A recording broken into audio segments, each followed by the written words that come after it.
ویسے تو شب قدر کی کوئی خاص اور مختص خصوصی کوئی عبادت نہیں ہے. آپ تلاوت بھی کر سکتے ہیں، آپ استغفار بھی کر سکتے ہیں، آپ نوافل بھی پڑھ سکتے ہیں، آپ دعائیں بھی مانگ سکتے ہیں. الغرض تمام نیکیوں کا اہتمام کریں.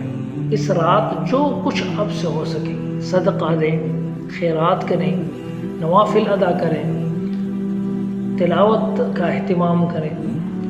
البتہ ایک خاص دعا کی روایت ملتی ہے.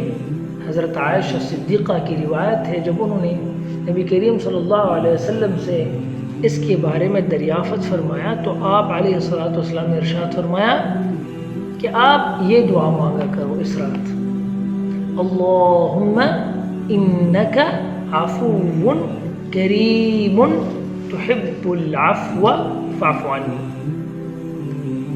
یہ دعا یاد کریں اور اس کا اہتمام کریں.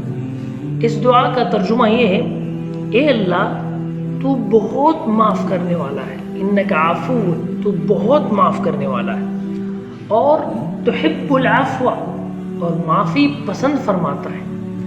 فاعف عنی پس تو میری خطائیں معاف فرما دے.